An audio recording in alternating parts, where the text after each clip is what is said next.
సాలూరా గ్రామంలో ఒంటి ఆంజనేయ స్వామి శిఖర ప్రతిష్టలో భాగంగా మనకు కొలువైన గ్రామంలో మనకు సాలూరా గ్రామం పరిసర ప్రాంతాల్లో ఉన్న ఈ ఆలయానికి మనకు మొక్కుకోవడం ద్వారా అనేక కోరికలు తీరి అనేక భక్తుల ప్రకారం శిఖర ఆ ప్రతిష్టను జరుపుకోవడం జరిగింది. కాబట్టి ఒంటి ఆంజనేయ స్వామి అనే గుడికి ఎలా పేరు వచ్చిందంటే ఒంటి కాలు పైన నిలబడి ఆ విధంగా సముద్రాన్ని ఆ విధంగా లంకకు చేరుకున్నాడు, సముద్రం నుంచి లంకకు చేరుకున్నాడు. కాబట్టి ఈ ఆంజనేయ స్వామికి ఒంటి ఆంజనేయ స్వామి పేరు వచ్చింది. కాబట్టి ఆంజనేయ స్వామి ఆ విధంగా బలానికి ఆ విధంగా మనకు పరాక్రమవంతుడు.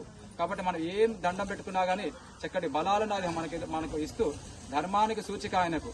కాబట్టి ఆ ధర్మ మార్గంలో వెళ్ళడానికి దోహదపడేవాడే ఆంజనేయ స్వామి. కాబట్టి అలాంటి ఆంజనేయ స్వామి శిఖర ప్రతిష్టలు చేయడం ద్వారా మనకు ప్రపంచమంతా శాంతిగా ఉంటుంది. మనకు లోకంలో అందరికీ పాడి పంటలు పుష్కలంగా పండుతాయి, ఆరోగ్యం ఆయుష్ బాగుంటుంది అందరికీ. ఆ విధంగా మనకు ధర్మం అనేది ఆ విధంగా ఆంజనేయ స్వామి ద్వారా మనకు తెలిసింది. మనకు ఒక రామ సేవా దురంధరుడు, ఆ రామ పాదుకలను స్వీకరించాను ఆ విధంగా మనకు ముందుకు వెళ్ళినాడు. కాబట్టి అలాంటి ఒంటి ఆంజనేయ స్వామి శిఖర ప్రతిష్ట అంగరంగ వైభవంగా సాలూరు గ్రామ ప్రజలు మిగతా విధంగా పెద్దలందరి సహకారంతో ఈ కార్యక్రమం ముందుకు వెళ్ళడం జరిగింది. జయగురు ఒంటి ఆంజనేయ స్వామి భగవానికి జై శ్రీరామ్, జై శ్రీరామ్, జై శ్రీరామ్, జై శ్రీరామ్. సనాతన హిందూ ధర్మానికి, సనాతన హిందూ ధర్మానికి, కేవలం పవన సుత హనుమానికి, సియావర రామచంద్ర